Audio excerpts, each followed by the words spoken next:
Kamruzzaman Kamrul, MP for Sunamganj constituency in London, has shouted the attention of everyone, including the Prime Minister of Bangladesh, for the development of his neglected area. আমার আসন হচ্ছে 4টে উপজেলা নিয়ে এত বড় আয়তনের আসন আমার মনে হয় বাংলাদেশে আর নেই। এর মধ্যে কোনো রাস্তা নেই, কোনো ঘাট নেই। আমাদের একটা প্রেগন্যান্ট মাকে যদি হসপিটালে নিতে হয়, মোটরসাইকেল নিতে হয়, এত দুর্গম এই অঞ্চল।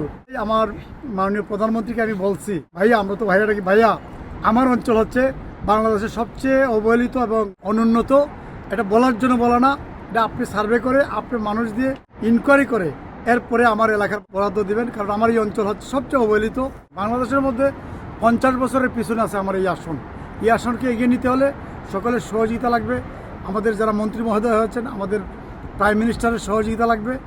সকলের সহযোগিতা নিয়ে আমার এই সুনামগঞ্জ 1কে 50 বছরের সেই গ্যাপটাকে ব্যালেন্স করতে হলে আমাদের মাননীয় প্রধানমন্ত্রীর দৃষ্টি লাগবে। আমরা প্রথম অধিবেশনেই আমি আমার মাননীয় প্রধানমন্ত্রীকে আমি বলেছি আমার অঞ্চলের কাজ দেওয়ার জন্য। উনি তাৎক্ষণিকভাবে আমাদের স্থানীয় সরকার মন্ত্রীকে বলেছেন আমার এলাকাতে যাওয়ার জন্য। আমি বিশ্বাস করি আমি আমার এলাকার জনসাধারণের জন্য আমি একটা কিছু করতে পারবো।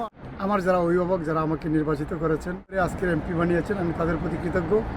আর আজকে এখানে যে আয়োজন করেছেন রাজীব সহ আমাদের এখানে বন্ধুবান্ধব যারা আছে সবাইকে আমি সবার প্রতি কৃতজ্ঞ। আর আমি আমার বন্ধুদেরকে বলবো, আমি বন্ধুদের জন্য এমপি হতে চাই না, আমি বন্ধুদের জন্য আমি সারা জীবন বন্ধু থাকতে চাই, আমি তাদের কামরুল থাকতে চাই।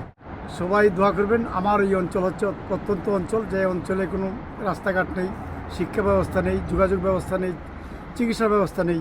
আমি যেন আমাদের এই বাংলাদেশের প্রধানমন্ত্রী, যিনি দেশকে নতুন করে ঢেলে সাজাবার স্বপ্ন দেখছেন, সেই প্রিয় নেতাকে সহযোগিতা করতে পারি দেশের উন্নয়নের সাথে। He expressed this hope at a friendly banquet hosted in his honor by well-wisher on Monday in East London at a restaurant. Chaudhary Murad, NRV TV News, London.